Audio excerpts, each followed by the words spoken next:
Good morning student. अपनी 11th class में अपनी बुक चल रही है आरोह और आरोह का अपन चैप्टर पढ़ रहे हैं गलता लोहा।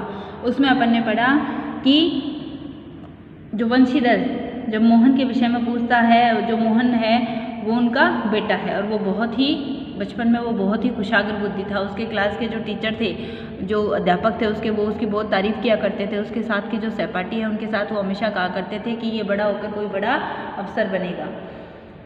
और लेकिन गांव की उसके बाद वहाँ तक की पढ़ाई पूरी करने के बाद गांव से जब शहर जाने की समस्या आती है तो जो स्कूल है वो बहुत दूर पड़ता है, वो उसमें जाने में उसको परेशानी होती है। लेकिन फिर भी उसके पिताजी उसके लिए बंदोबस्त करते हैं और उसको अपने एक मित्र के यहाँ छोड़ते हैं, जानकार के यहाँ, क्योंकि गांव से वहाँ तक जाने में नदी पार करनी पड़ती थी। एक दिन जब वो वापस आ रहा था तो नदी में उफान आता है और वो वहाँ से बहुत बच कर पहुँचता है। इससे पिताजी बहुत घबरा जाते हैं। वो फिर वहाँ जाने पर उसको रोक देते हैं। उसके एक जो उन्हीं के बिरादरी के कोई शहर रहते हैं, उन्हीं के बिरादरी के कोई उनके परिजन हैं, जानकार हैं, वो शहर रहते हैं। एक दिन वो गांव आते हैं तो वहाँ वो उनकी तारीफ़ करते हैं और वो उसको शहर भेजने के लिए तैयार हो जाता है। लेकिन बाद में जब वो शहर चला जाता है तो वहाँ उसे वो अपनी बरादरी का बराबर बताने में शर्मिंदगी महसूस करते हैं और उसे एक अपना घरेलू नौकर के समान व्यवहार करते हैं और वैसा ही वो व्यवहार उसके साथ करते हैं। समय बीतता है, वो पढ़ाई पूरी कर लेता है और उसको तकनीकी शिक्षा में डाल दिया जाता है कि आगे पढ़ाई करके कौन सा इसको अफसर बनना है, इसलिए उसको तकनीकी शिक्षा में डाल दिया जाता है। और वो तकनीकी शिक्षा की पढ़ाई करके फैक्ट्रियों के चक्कर, नौकरी की ढूंढने के लिए फैक्ट्रियों के चक्कर काटता है। यहाँ तक अपन ने पढ़ लिया था कि वो फैक्ट्रियों के चक्कर काटने लगता है। अब अपन आज यहाँ से पढ़ेंगे। वंशीधर से जब कोई मोहन के विषय में पूछता तो वे उत्साह के साथ उसकी पढ़ाई की बाबत बताने लगते और मन ही मन उनको विश्वास था कि वह एक दिन बड़ा अफसर बनकर लौटेगा। लेकिन जब उन्हें वास्तविकता का ज्ञान हुआ तो न सिर्फ गहरा दुख हुआ बल्कि वे लोगों को अपने स्वप्न भंग की जानकारी देने का साहस भी नहीं जुटा पाए। जब उनको पता चलता है कि वहाँ उसके साथ ये व्यवहार हुआ तो उनको बहुत दुख होता है। धनराम ने भी एक दिन उनसे मोहन के बारे में पूछा था। घास का एक तिनका तोड़कर दांत खोदते हुए उन्होंने बताया कि उसकी सेक्रेटेरिएट में नियुक्ति हो गई है और शीघ्र ही विभागीय परीक्षाएं देकर वह बड़े पद पर पहुंच जाएगा। धनराम को तिलोक सिंह मास्टर की भविष्यवाणी पर पूरा यकीन था। ऐसा होना ही था। उसने सोचा, दांतों के बीच में तिनका दबाकर असत्य भाषण का दोष न लगने का संतोष लेकर वंशीधर आगे बढ़ गए। यानी उन्होंने झूठ बोला लेकिन उनके मन में ये संतोष था कि उन्होंने दांत के बीच में तिनका दबा लिया, इसलिए उनको उनका दोष नहीं लगेगा और वो आगे चले गए। धनराम के शब्द मोहन लल्ला बचपन से ही बड़े बुद्धिमान थे, उन्हें बहुत देर तक कचोटते रहे। तिलोक सिंह जो उनके टीचर थे, तिलोक सिंह मास्टर की बातों के साथ साथ बचपन से लेकर अब तक के जीवन के कई प्रसंगों पर मोहन और धनराम बातें करते रहे। धनराम ने मोहन को, जो धनराम था वो मोहन के हंसुए के फाल को बेंत में निकालकर भट्टी में तपाया और मन लगाकर उसकी धार गढ़ दी। गर्म लोहे को हवा में ठंडा होने में काफ़ी समय लग गया। धनराम ने उसे वापस बेंत पहनाकर मोहन को लौटाते हुए जैसे अपनी भूल चूक के लिए माफ़ी मांगी हो। बेचारे पंडित जी तो फुर्सत नहीं रहती, लेकिन किसी के साथ भिजवा देते तो मैं तत्काल बना देता। वो उसको कहता है कि उनको तो फुर्सत नहीं होती, लेकिन वो भेज देते तो मैं फटाफट बना देता। मोहन ने उत्तर में कुछ नहीं कहा, लेकिन हंसुए को हाथ में लेकर वह फिर वहीं बैठा रहा, जैसे उसे वापस जाने की कोई जल्दी ही न हो। सामान्य तौर से ब्राह्मण टोले के लोगों को शिल्पकार के टोले में उठना बैठना नहीं होता। किसी कामकाज के सिलसिले में यदि शिल्पकार टोले में आना ही पड़ जाए तो खड़े खड़े बातचीत निपटा ली जाती है। ब्राह्मण टोले के लोगों को बैठने के लिए कहना भी उनकी मर्यादा के विरुद्ध समझा जाता था। पिछले कुछ वर्षों में शहर में जा रहने के बावजूद मोहन गांव की इन मान्यताओं से अपरिचित हो, ऐसा संभव नहीं रहा। धनराम मन ही मन उसके व्यवहार से असमंजस में पड़ा था, लेकिन प्रकट में उसने कुछ नहीं कहा, क्योंकि जब वो बैठा रह गया तो उसको ऐसे लग रहा था कि ये बैठा कैसे रह गया, यहाँ कौन बैठना पसंद करता है। लेकिन उसने कुछ कहा नहीं और अपना काम करता रहा। लोहे की एक मोटी छड़ को भट्टी में गलाकर धनराम गोलाई में मोड़ने की कोशिश कर रहा था। एक हाथ में संडसी पकड़कर जब वह दूसरे हाथ से हथौड़े कि चोट मारता तो निहाई, पर ठीक घाट में सिरा न फंसने के कारण लोहा उचित ढंग से मुड़ नहीं पा रहा था। मोहन कुछ देर तक उसे काम करते देखता रहा। जैसे अपना संकोच त्याग कर उसने दूसरी पकड़ से लोहे को स्थिर कर लिया और धनराम के हाथ से हथौड़ा लेकर नपी तुली चोट मारते अभ्यस्त हाथों से धोखना फूंककर लोहे को दोबारा भट्टी में गर्म करते और फिर निहार पर रखकर ठोकते पीटते सुगड़ गोले का रूप दे डाला।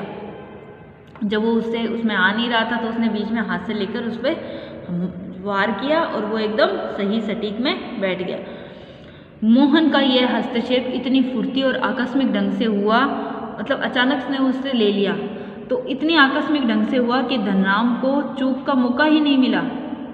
वह अवाक से एकदम हस्तप्रसा आश्चर्य से मोहन की ओर ताकता रहा। जब उसने ऐसे किया तो वो एकदम से चौंक गया और उसकी तरफ ताकने लग गया। और उसकी कारीगरी पर उतना आश्चर्य नहीं हुआ जितना पुरोहित खानदान के एक युवक का इस तरह काम में उसकी भट्टी पर बैठकर हाथ डालने पर हुआ। वह शंकित दृष्टि से इधर उधर देखने लगा। उसको ऐसे हुआ कि कहीं किसी ने देख तो नहीं लिया, वरना मेरे को ये कहेगा कि तुमने इसको काम पे लगाया। उसको अपने आप से डर लगने लग गया। धनराम की संकोच, असमंजस और धर्म संकट की स्थिति से उदासीन मोहन संतुष्ट भाव से अपने लोहे के छल्ले की त्रुटिहीन गोलाई को जांचता रहा। उसने धनराम की ओर अपनी कारीगरी की स्वीकृति पाने की मुद्रा में देखा। उसकी आंखों में एक सर्जक की चमक थी जिसमें न स्पर्धा थी और न किसी प्रकार के हार जीत का भाव था। वो ये नहीं सोच रहा था कि ये मेरे को ये सोच रहा है कि ये ब्राह्मण होकर मेरे को ऐसा काम क्यों करवा रहा है, जबकि उसको तो अपने काम के लिए तत्परता थी कि हाँ, उसके मन में संतुष्टि का भाव था कि हाँ, मैंने ये कार्य किया, मुझसे ये कार्य पूर्ण हुआ। तो यहाँ आपका ये चैप्टर समाप्त हो गया। अपन ने पढ़ा चैप्टर, अपन को आप सबको समझ में आ गया। चैप्टर में क्या था? चैप्टर में था कि एक बच्चा जो बचपन में बहुत ही बुद्धिमान था, लेकिन जिस राह में उसको माता पिता और उसके अध्यापकगण भेजना चाहते थे, वो किसी प्रकार से वो राह वो नहीं पकड़ पाया, क्योंकि सारे जो साधन थे वो उसके लिए पूर्ण नहीं हो पाए और उसको एक अलग लाइन में डाल दिया गया। लेकिन अपने इस भाव से वो एकदम उदासीन हो गया, क्योंकि वो अपने घर वालों की इच्छाओं पर पूर्ण खरा नहीं उतर पाया। उसके मन में ये उदासीनता चली रही थी कि वो एक अच्छा शिक्षक या अच्छा किसी कार्य में नहीं हो पाया। तो वो इसी निराशा से जब वो एक दिन रास्ते में अपने मित्र के यहाँ रुकता है और वो उसको लोहार का काम करते हुए देखता है, तो उसके अंदर कार्य की जो आकृष्टता है, यानी काम करने की जो इच्छा है, काम करने की जो तत्परता है, जो सजगता है, वो सजगता एकदम से उसकी झलक पड़ती है और वो बिना ये सोचे समझे कि ये कार्य मेरी हैसियत का नहीं है या मेरे बराबर का नहीं है या मेरे लिए नहीं है, वो उस कार्य में अपनी तत्परता को पूर्ण करता है और उस काम को वो पूर्ण भी करता है। यही यह दर्शाता है कि कार्य कार्य है, उसमें छोटा या बड़ा नहीं देखा जाता। काम में मन होना चाहिए और हमारा पूर्ण उसमें भाव होना चाहिए। अगर हम पूर्ण भाव से कोई भी कार्य करते हैं तो वो पूर्ण और उसका परिणाम भी अच्छा होता है। तो यही हमने इस चैप्टर में पढ़ा। अब अपन क्वेश्चन आंसर इसके पढ़ लेते हैं। कहानी के उस प्रसंग का उल्लेख करें जिसे किताबों की विद्या और घन चलाने की विद्या का जिक्र आया है। किताबों की विद्या और घन चलाने की विद्या, ये अपन ने चैप्टर में शुरू में पढ़ा था। फर्स्ट चैप्टर में जहाँ अपना स्टार्ट हो रहा है वहीं अपन ने पढ़ा था, तो आप इसको वहाँ से पढ़ लेना कि किताबों की विद्या क्या है। किताबी ज्ञान ही केवल पूर्ण नहीं है, व्यवहारिक ज्ञान भी हमें होना चाहिए, क्योंकि किताबी ज्ञान से व्यवहारिक ज्ञान कहीं अधिक होता है। क्योंकि जब व्यवहारिक ज्ञान होता है तो उसमें किताबी ज्ञान शामिल हो जाता है, क्योंकि वो व्यवहार में हमारे पूर्ण होता है। लेकिन केवल किताबी ज्ञान से हमें व्यवहारिक ज्ञान नहीं आता कि किस प्रकार हम उसको व्यवहार में लाएं, और व्यवहार में जब तक कोई काम नहीं आ सकता तब तक वो पूर्ण भी नहीं होता। धनराम मोहन को अपना प्रतिद्वंदी क्यों नहीं समझता? क्योंकि शुरू से ही उसके मन में ये थी कि ये मुझसे उच्च है, ये मुझसे अच्छे कुल का है, अच्छी जाति का है, अच्छे धर्म का है, सब इसकी इज्जत करते हैं। समाज में जो ब्राह्मण लोग थे या जो इसके पिताजी थे उनकी बहुत इज्जत थी और उसे शुरू से ही छोटा समझा जाता था। इसलिए लोहार के काम को उसके शुरू से ही नीचे दर्जे का समझा जाता था। इसलिए वो किसी प्रकार की उससे प्रतिद्वंदिता पालता ही नहीं था। उसके मन में उसके लिए पहले से ही सम्मान का भाव था। धनराम को मोहन के किस व्यवहार पर आश्चर्य होता है और क्यों? जब वो अचानक से जब वो अपने लोहे की गोलाई को उस खांचे में डालकर हथौड़ी के वार कर रहा होता है और वो उस खांचे में पूर्ण नहीं आ रहा था, अचानक से ही मोहन उसके हाथ से लेकर उस पर लोहे का वार करता है और उसको 2-3 बार में एकदम पूर्ण उसके अंदर डाल के उसकी गोलाई कर देता है। तो आकस्मिक इस किए गए कार्य को देखकर मोहन वो धनराज एकदम से चौंक जाता है, और वो इसलिए कि वो इस कार्य के लिए है ही नहीं, उसने इस कार्य को कहाँ से सीखा और कहाँ से उसके लिए इसमें तत्परता आई और क्यों वो इस काम को कर रहा है, मतलब इस काम को करने के लिए उसमें ये तत्परता क्यों है। इसलिए वो एकदम से आश्चर्यचकित हो जाता है।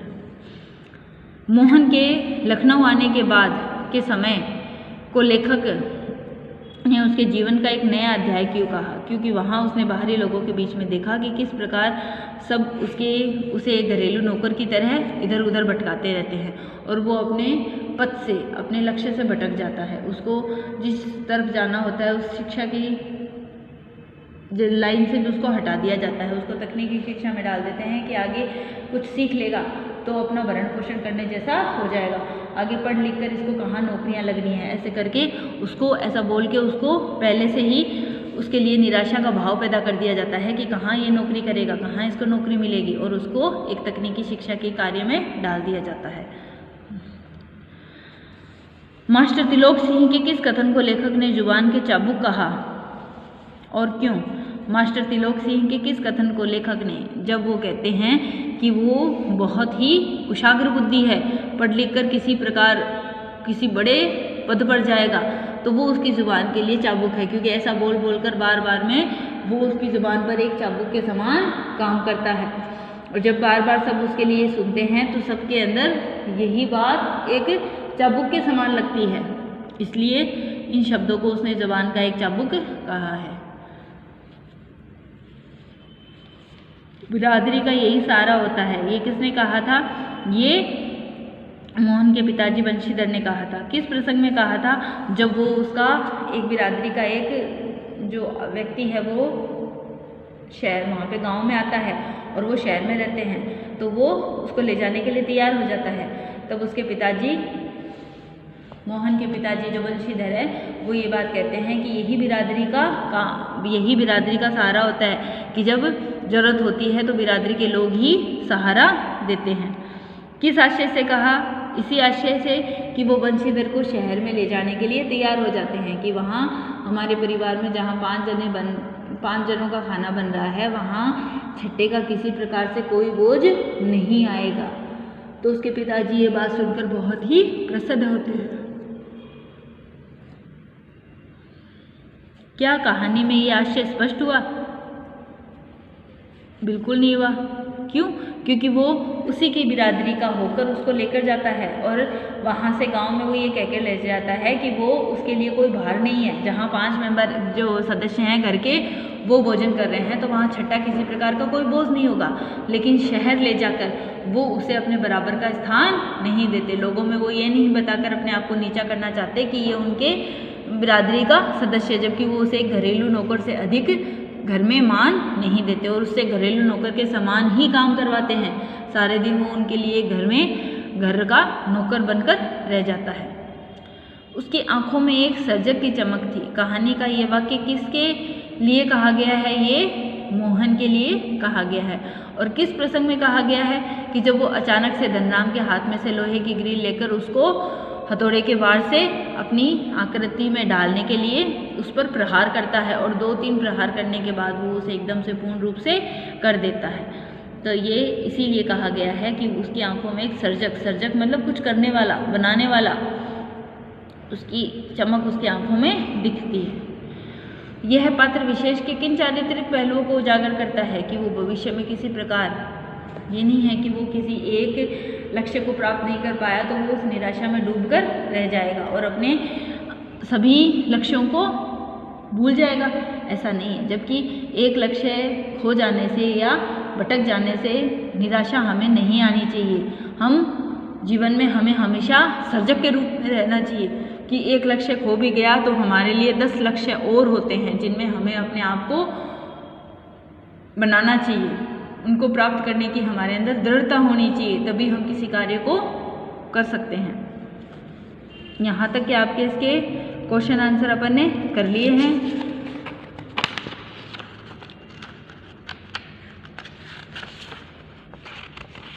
इसके